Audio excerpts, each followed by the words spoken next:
Welcome back to our Copenhagen travel series. If you've been following along, in the last episode, we traveled from the picturesque town of Gilleleje to the heart of Copenhagen.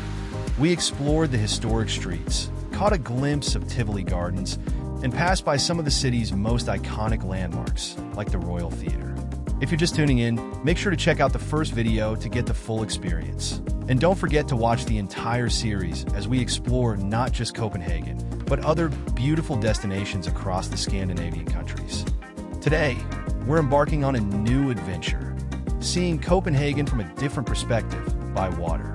This city is famous for its canals, and a boat tour offers a unique way to take in the sights. We'll be cruising past some of Copenhagen's most important landmarks and hidden gems, but we'll keep the pace a little quicker, giving you a fast-paced yet detailed view of the city from the water. We're starting right where we left off last time, at the Canal Tours Copenhagen dock. As we sail through the harbor's entrance, you'll notice how the city's waterfront blends the old with the new, modern architecture alongside historic buildings.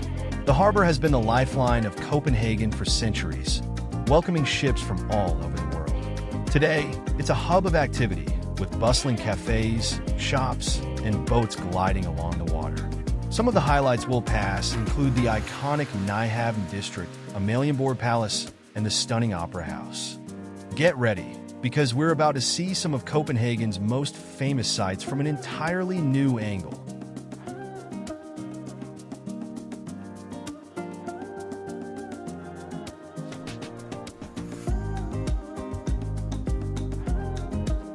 As we begin our boat tour, one of the first landmarks you'll notice is the impressive Church of Our Savior, or Iglesia de Christian as it's called in Danish.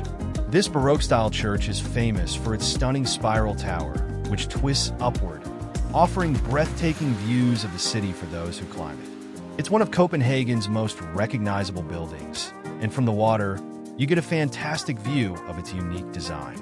As we continue along the canal, keep an eye out for other notable sites like Christianshavn, a charming area known for its colorful houses and vibrant canals.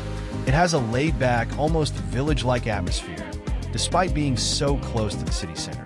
We'll also pass by the modern Copenhagen Opera House, one of the most expensive opera houses ever built, with its striking contemporary architecture right on the waterfront. Not far from here, we'll glide past the Amalienborg Palace, the home of the Danish royal family. From the water, you can catch a glimpse of its majestic courtyard, which is guarded day and night by royal guards. And of course, we can't forget Nyhavn, the picturesque harbor lined with 17th century townhouses, brightly colored facades, and historic wooden ships.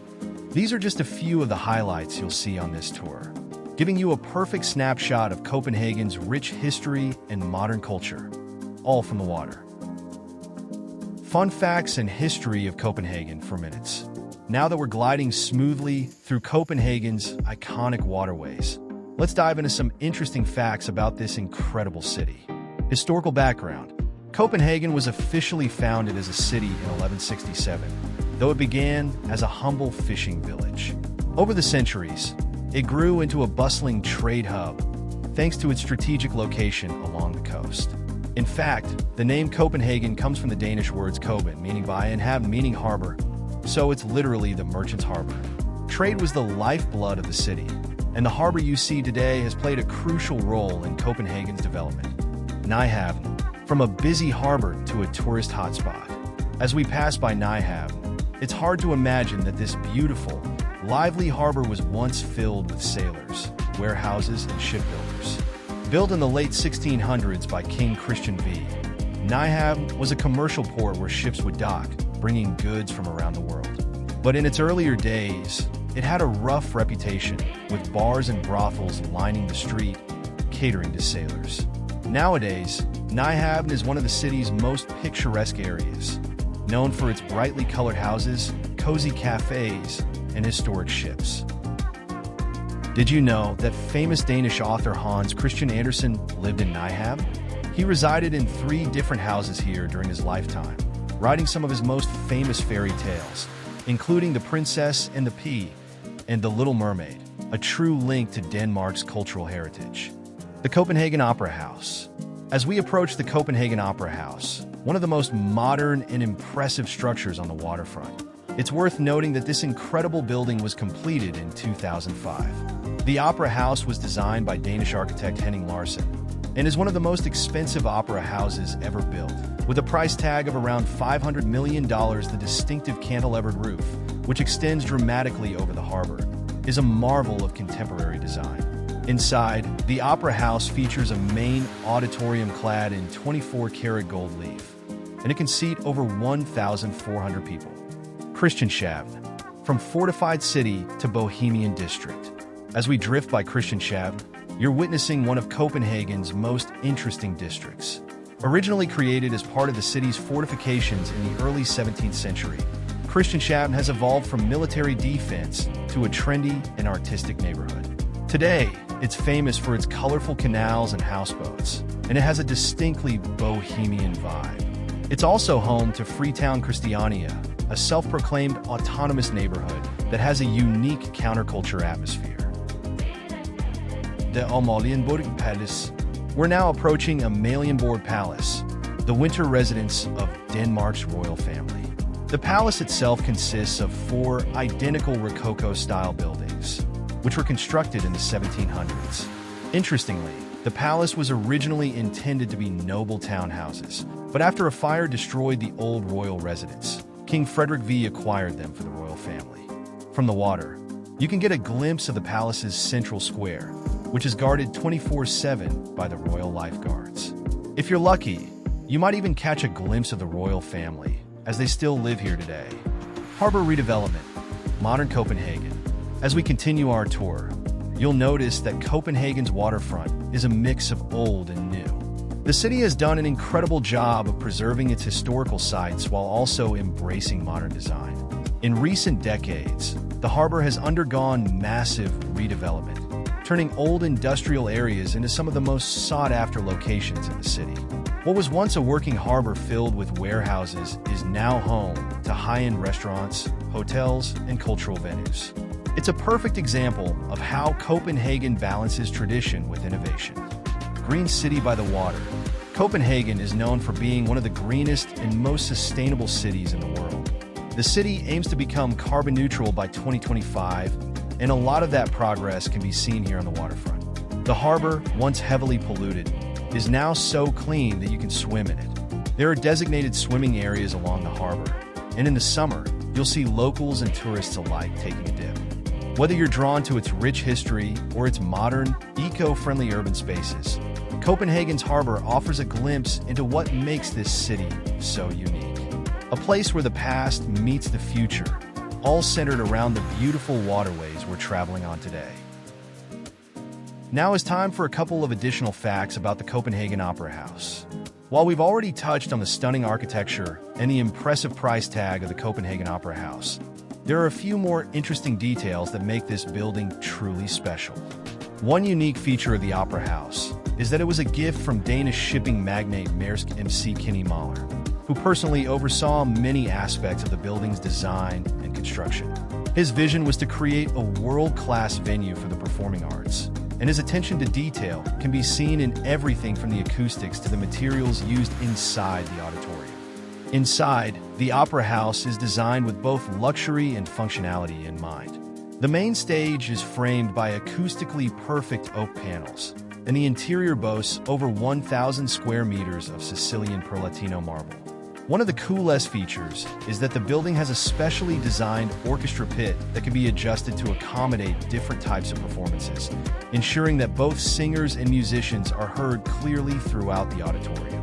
Interestingly, the location of the Opera House was carefully chosen to create a direct line of sight between it and Amalienborg Palace. If you look from the palace, you can see straight across the water to the Opera House, symbolizing the connection between Denmark's royal history and its modern cultural ambitions. Despite its ultra-modern exterior, the Opera House maintains a strong link to Copenhagen's cultural heritage. Its performances feature a blend of traditional opera and cutting-edge productions, keeping it at the heart of the city's performing arts scene.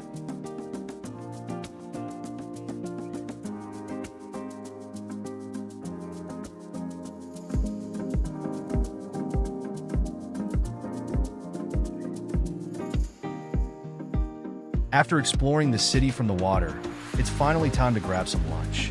For a true taste of Copenhagen, we've decided to stop at Færgejet restaurant, a cozy spot known for serving some of the most delicious and typical Danish dishes, especially if you love seafood. If you're visiting Denmark, trying their traditional fish dishes is a must, and Færgejet is the perfect place to enjoy them. We had to make sure we found a spot with enough room for 4 people, as this place can get busy during lunchtime. But once you're seated, the atmosphere is relaxed, and the service is quick, giving you plenty of time to savor your meal. After lunch, I captured a quick time-lapse to show you just how lively this area gets. Copenhagen streets are full of energy, with people constantly passing by, going about their day, or enjoying the city's many attractions. Let's take a look at the crowd. How many people do you think are passing by in just a few minutes?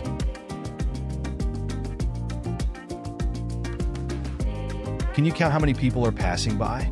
I lost count after a minute, but you are welcome to leave a number in the comments.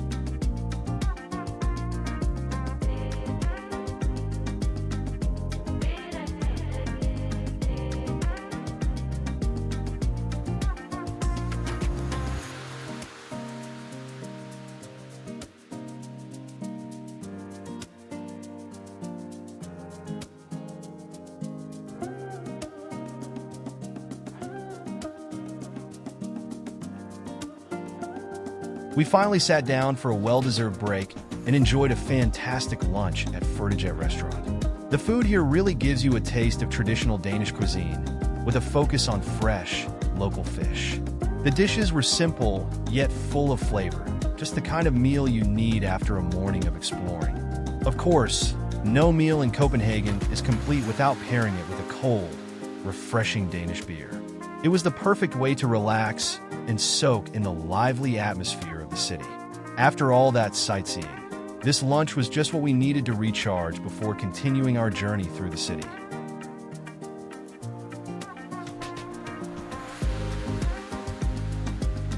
With lunch behind us and fully recharged, we're continuing our journey through Copenhagen. Next up, we're heading towards one of the city's most iconic landmarks, the famous Little Mermaid statue. As we make our way there, you'll catch even more glimpses of Copenhagen's charm and history, but I'll save those details for the next video in this series. So make sure to join me next time as we explore the Little Mermaid and other must-see spots around the city. And don't forget, this is just one stop in my adventure across the Scandinavian countries. Have fun following me on these exciting trips, and I can't wait to show you what's next.